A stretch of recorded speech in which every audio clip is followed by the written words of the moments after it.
Hello, I'm Alison Duana and I'm an astrologer, and this is a podcast on the amazing astrology of the moment. And it's synthesized with the gene keys, which is a system that emanates from the ancient Chinese I Ching.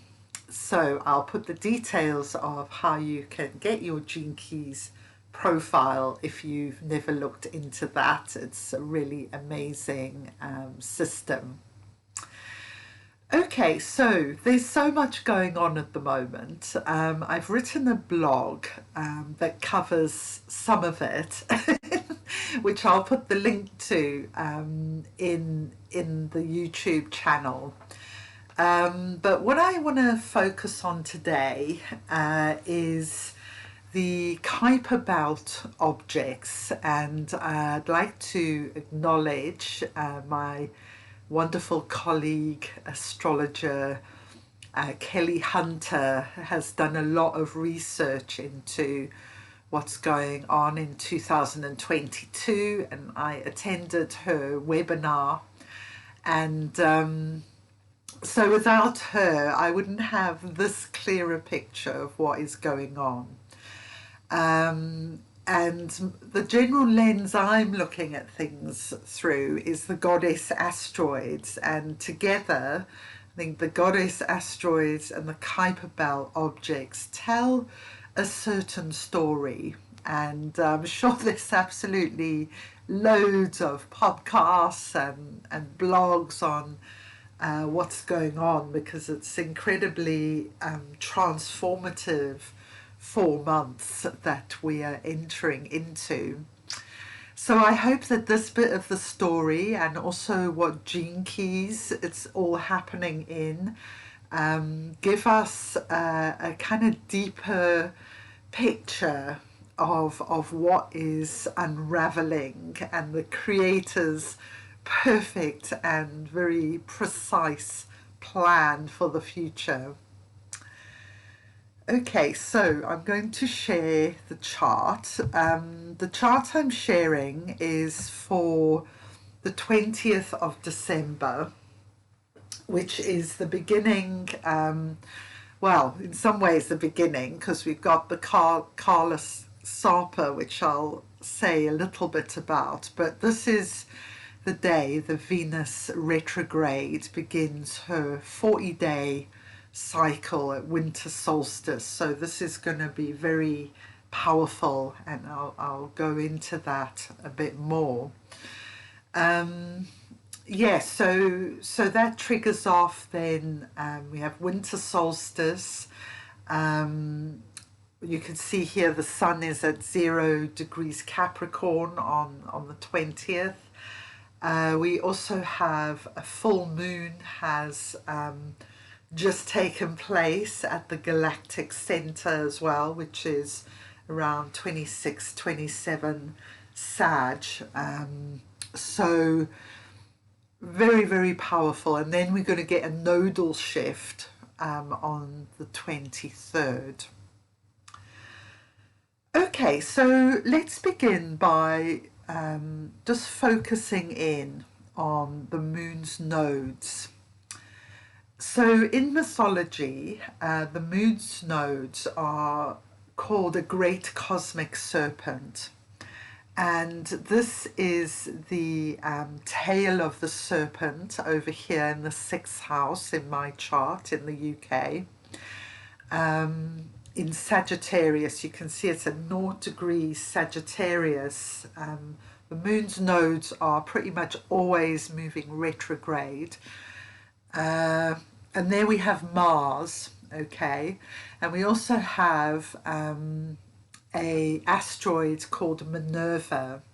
Now she is a form of Pallas Athena. She represents the highest intelligence, if you like, of this a goddess transmission that came into the world through Minerva, particularly through the Etruscan civilization in Italy, which had the most incredible artworks, and you know, it was a really amazing civilization, which then just vanished as strangely as it had appeared. So there we have Minerva, and you'll see that Minerva's going to come up again in a bit. So it's interesting that Minerva is on the south node and the tail of this great serpent. Then if we go over to the other side, we can see the head of the great serpent there is at 0 degrees Gemini.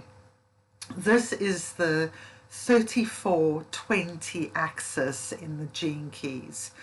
So on the south node we have the shadow of force, we have the city of majesty, and on the north node we have the shadow of superficiality and the city of presence. So these shadows, superficiality, you know, it's not really real. That's what superficiality means to me. It's kind of a glancing interest that's not really going to hold much sway eventually. And force, you know, what a present shadow that is in the world right now. You know, and for us personally, when we don't get our own way, you know, how quickly will we resort to force, you know, whether that's manipulation, raising our voices, or even violence to get what it is we think needs to happen. So that's that shadow of force. Now over on the north node we have Ceres, the mother goddess. She's there 29 degrees of Taurus. Now this is going to be the nodal shift. The nodal shift is going to follow Ceres into Taurus. If you remember, I'm saying like the moon's nodes are one of the only things moving backwards in the chart. Everything else is going the other way.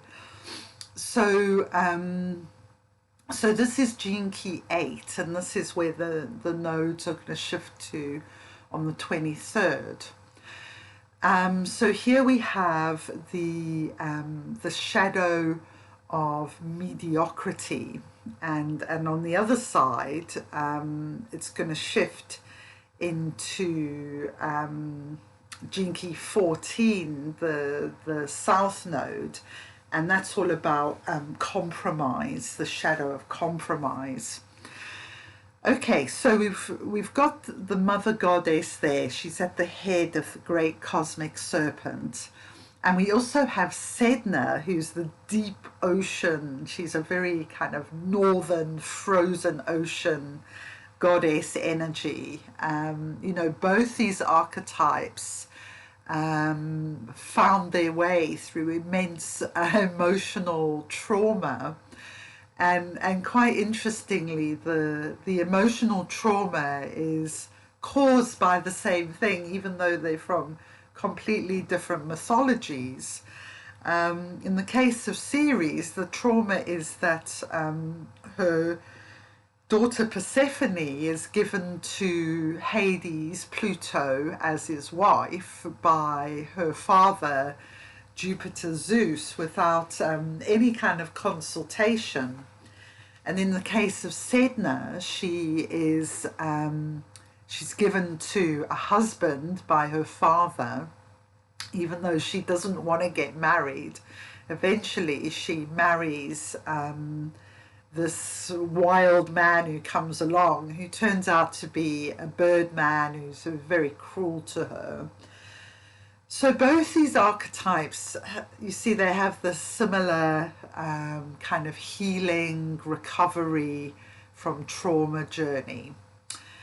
And there's a wonderful thing that in the ancient healing temples of Asclepius and Hygeia, that the priestesses would feed the healing serpents, these special golden serpents, milk and honey. So I am imagining the Great Mother offering the Cosmic Serpent this milk and honey to soothe it and to whisper in its ear, to, you know, to be kind of calm during the storm that is going to be erupting in the next 4 months.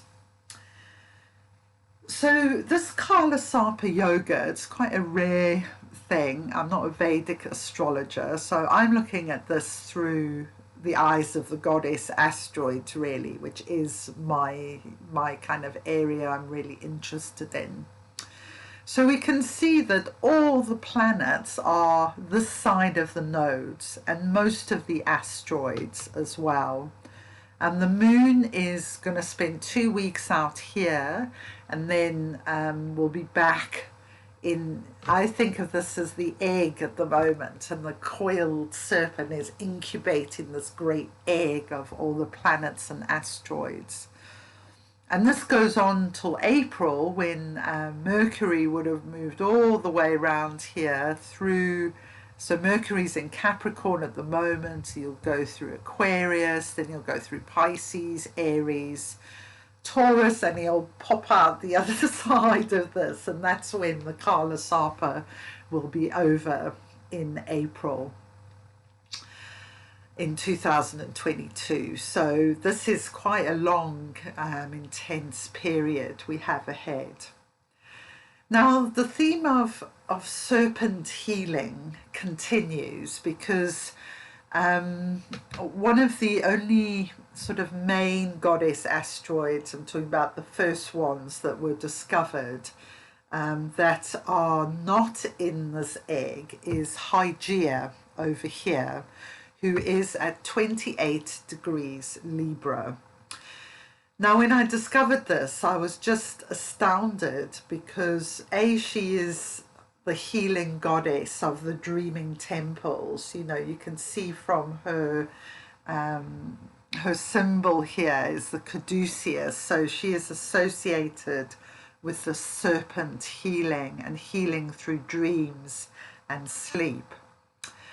And so it was just like, oh wow, you know, Hygeia's there, but she's in this position, gene key 50 there, which is this is where the Venus star point, that, you know, we're just going into the new cycle of Venus in Capricorn, and then the next superior conjunction of the Sun and Venus is on the 22nd of October 2022. I think that's it. Might be 23rd of October, but anyway, it happens at this exact point, gene key 50, line 4, which is all about equilibrium and harmony.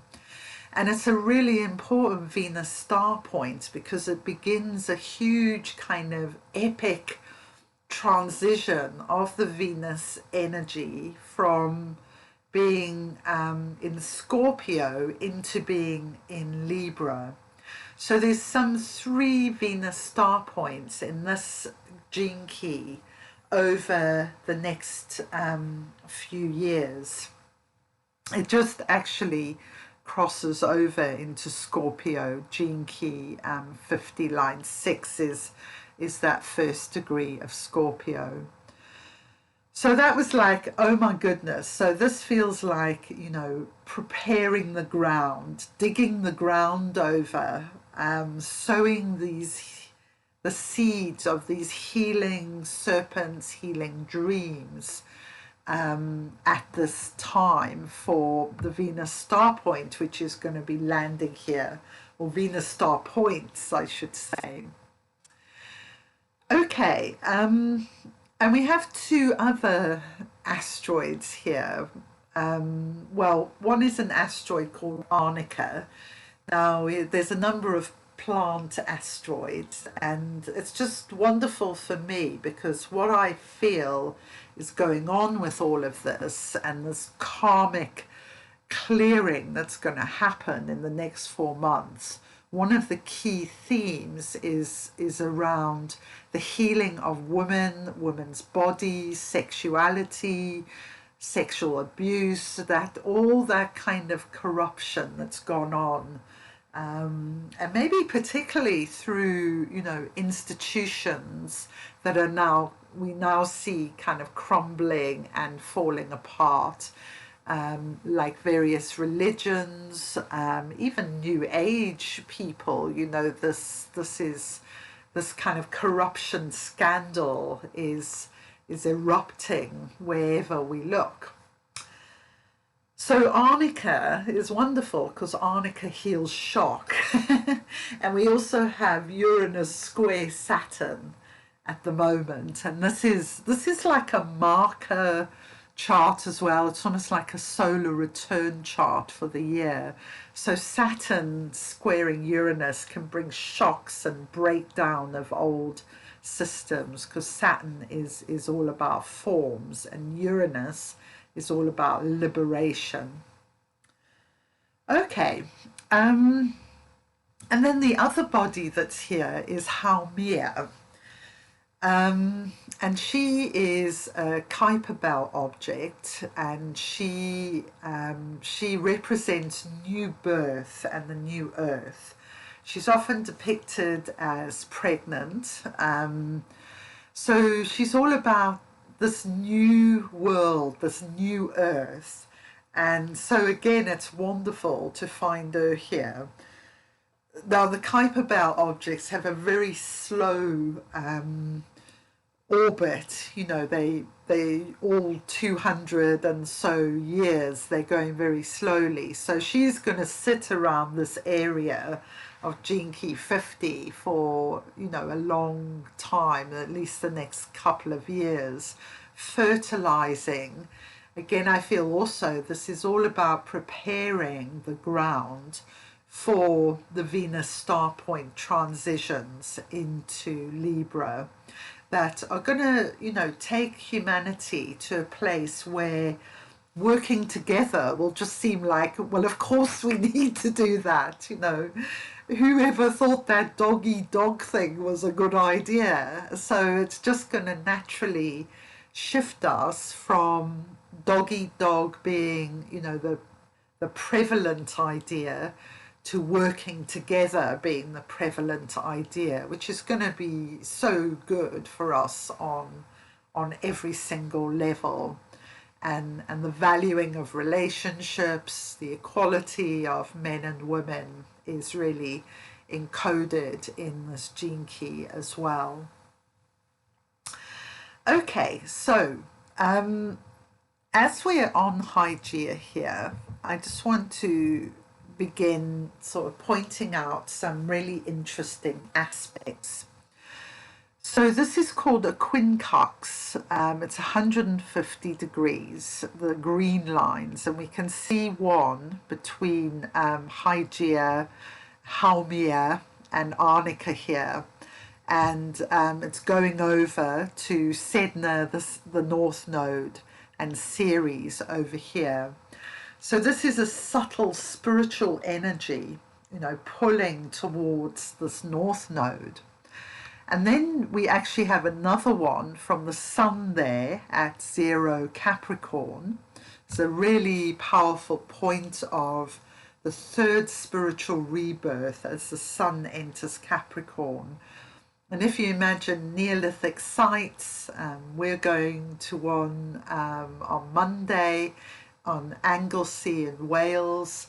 But Neolithic sites all over the world will be aligning to the sun as it reaches this point.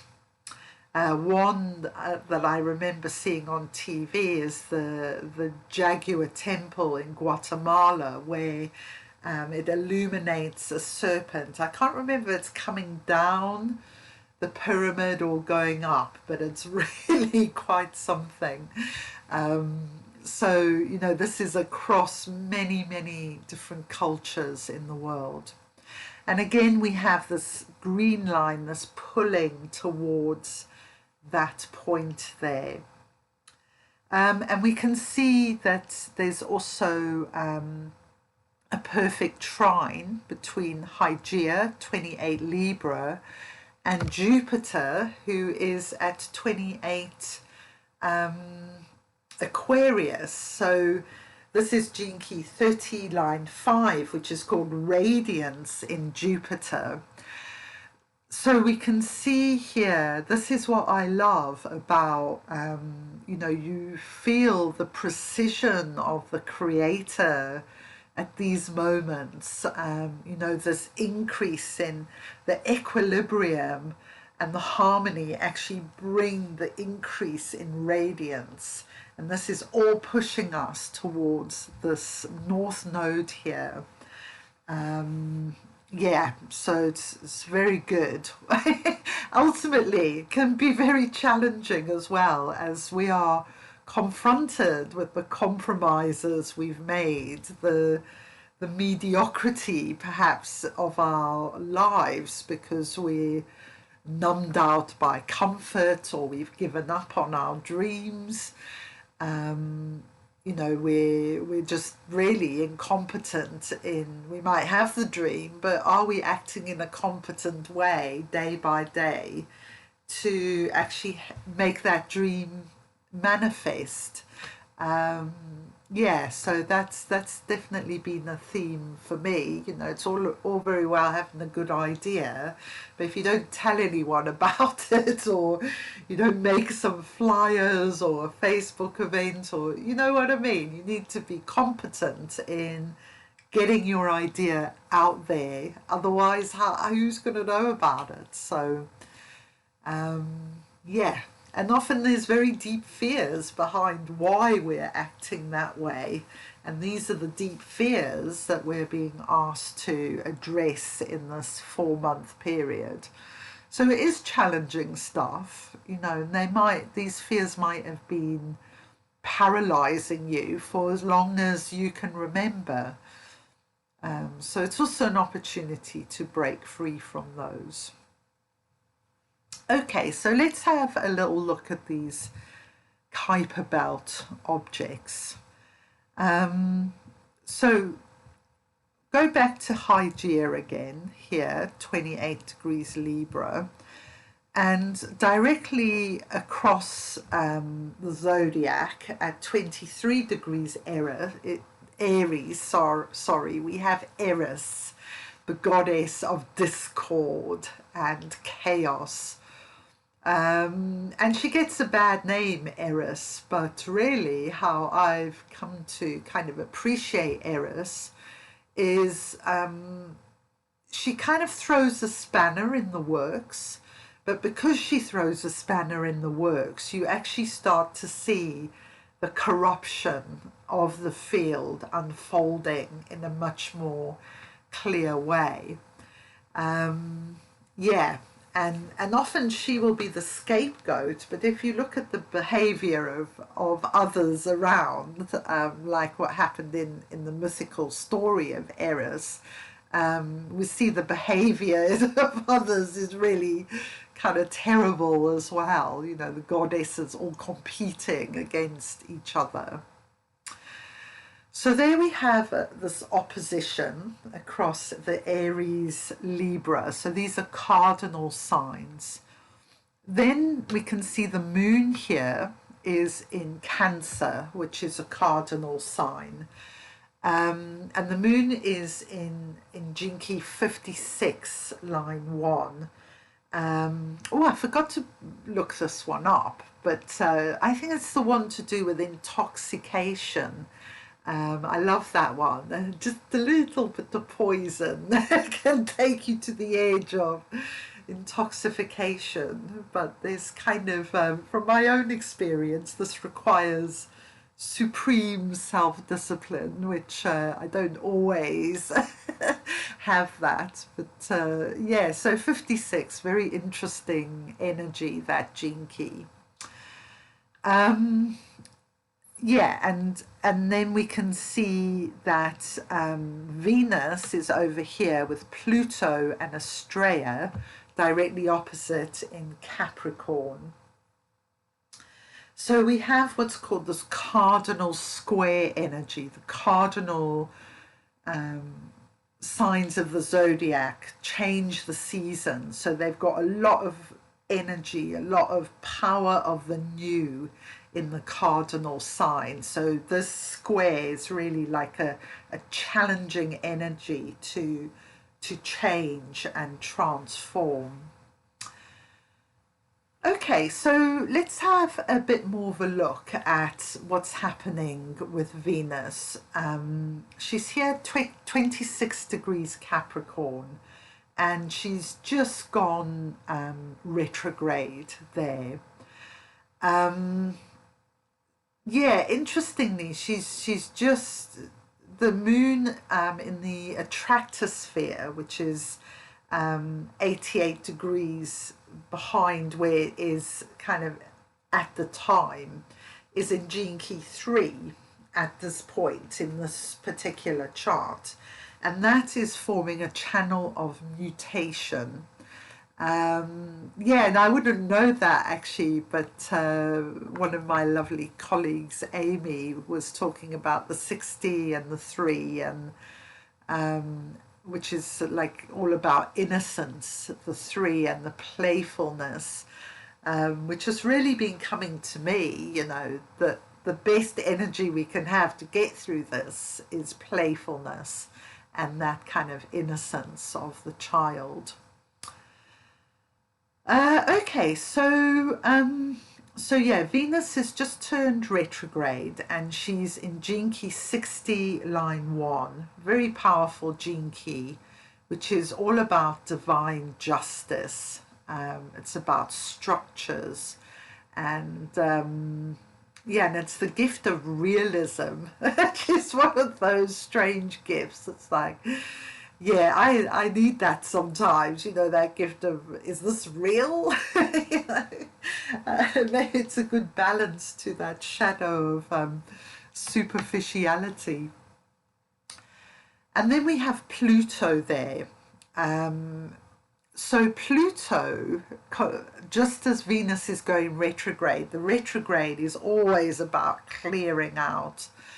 And as we've had Pluto in Capricorn long time now, but the Pluto-Saturn conjunction in March 2020 triggered the pandemic energy, which has broken down systems globally in a way I don't think any of us could believe that could happen so quickly, really.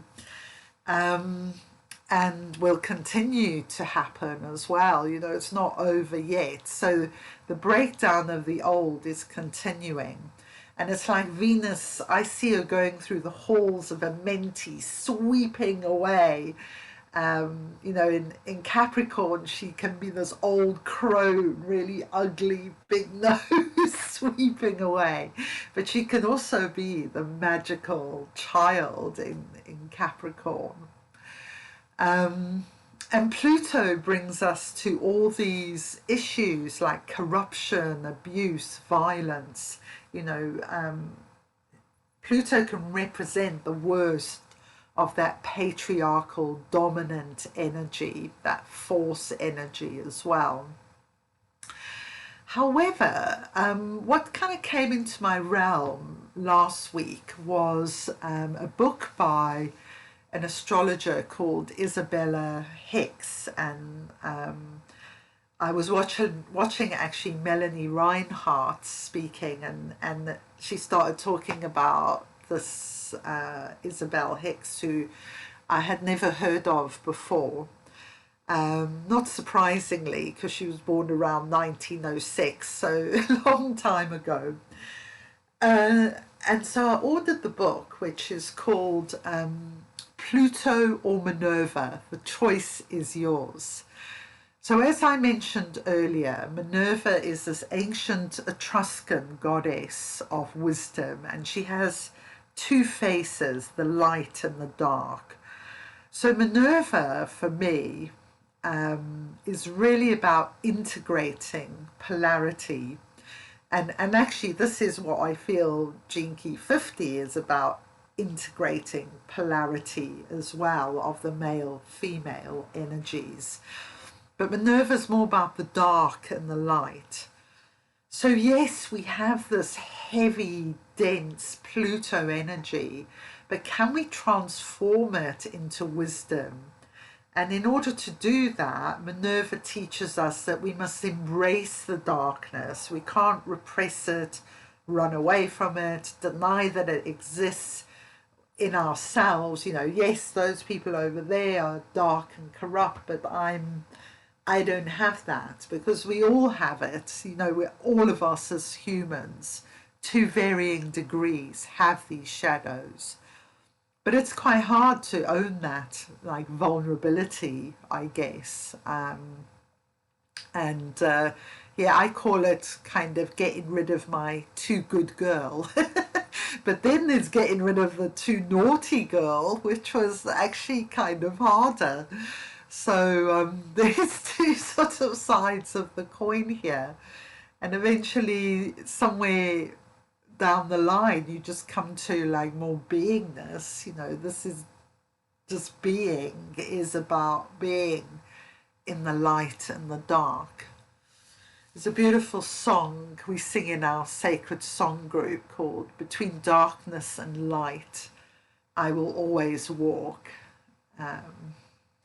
So yeah, I really love that song. Okay, so to mention as well, we also have Astraea here, and Astraea is about the new golden age energies. She's about subtle body awareness. So it's really cool, I think, that she's here as well, because she's showing that as these old forms kind of disappear, new forms will arise that are more subtle, that are better for the times that we live in.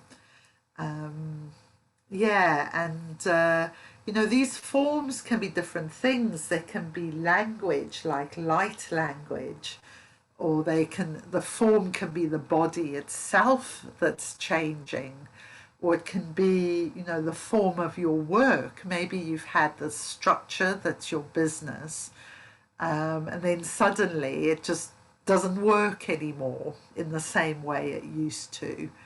But in the kind of transformation, there's an opportunity for something new to take seed, maybe something that's better for the time that is ahead.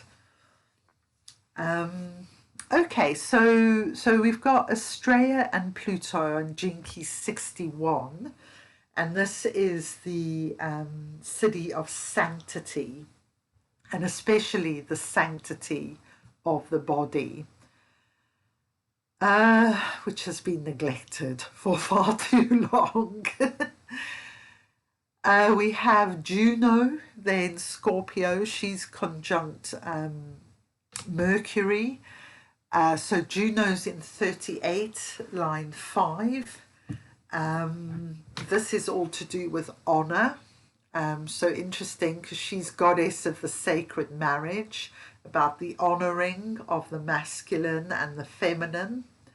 And Mercury is then Jinki 38 as well, in the line 2.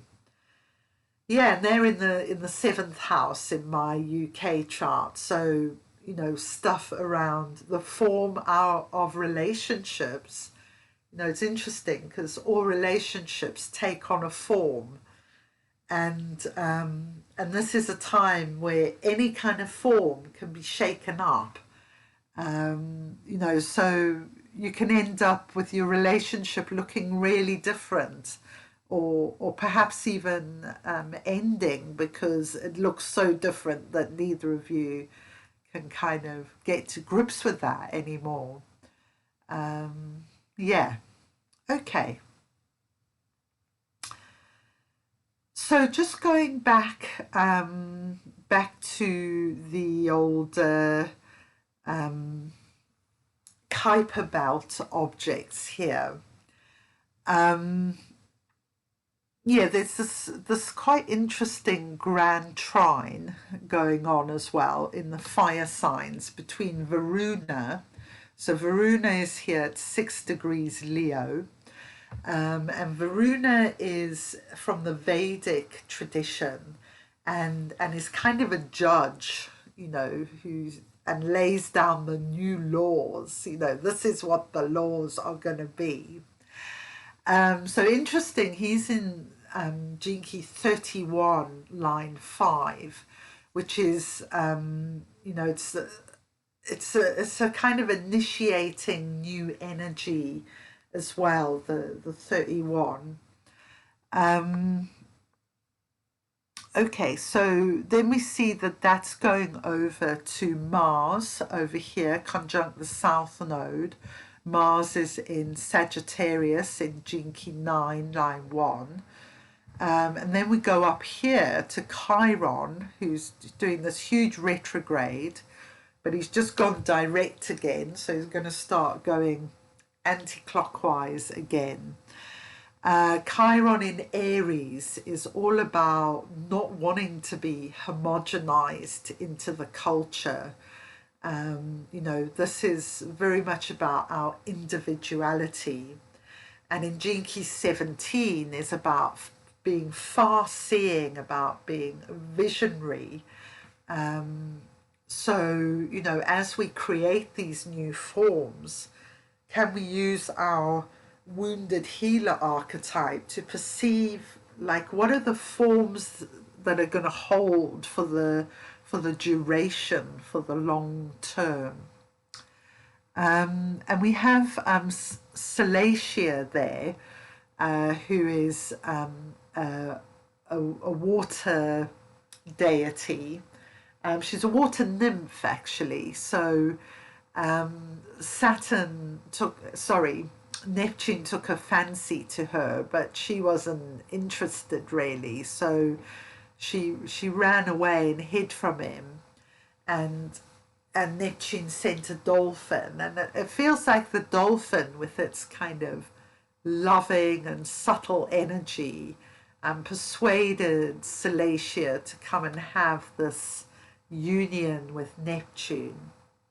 So for me, she represents something of the taming or the calming of that more dominant nature within the masculine.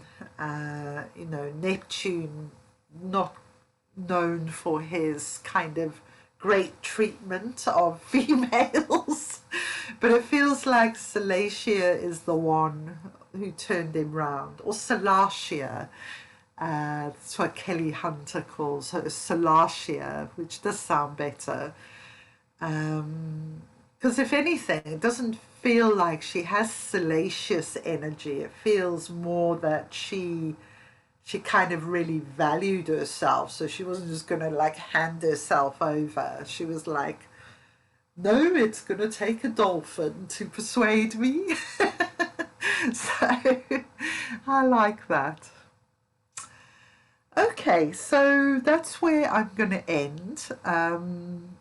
There's so much I could say on all of this, and I'm sure if you follow astrology, you'll be watching lots of other things as well.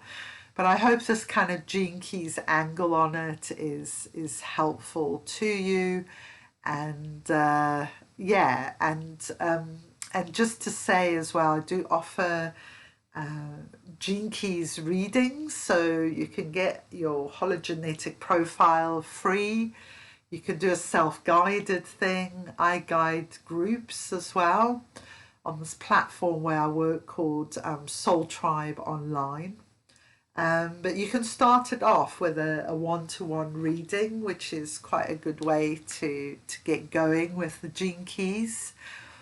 And I also do Goddess Asteroid readings, which are really fun, and with Zoom these days, it's really nice because it can be interactive as well. If you want that, I can just send you the reading, but I'm quite enjoying the kind of interaction of Zoom and stuff, so you can be anywhere in the world as well. Yeah, and I'm offering this daily practice, 40 days. It's quite something, not on weekends though. It's 8 o'clock for about half an hour. Won't go over half an hour anyway. So 8 to 8:30, which is it's midday Pacific time. And it's a mudra meditation. It's made up of the mudras of the Capricorn gene keys, which are 10, 58, 38, 54, 60, and 61. And it's a very powerful healing sequence to do. A lot of stuff around healing sexual energy, especially female sexual energy in the body. So you can join me for as many of those 40 days as you can manage. And as I say, I work on a subscription platform called Soul Tribe, which at present is $29.99 a month. And there's all sorts of other beautiful offerings on there which would be part of your subscription. So join up and join the Venus Moon Sanctuary first before you go and look at any of the other tribes on there.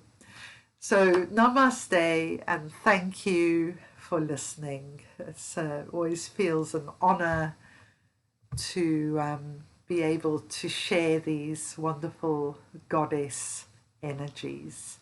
And happy Christmas and happy solstice, because I probably won't see you again before then. Bye.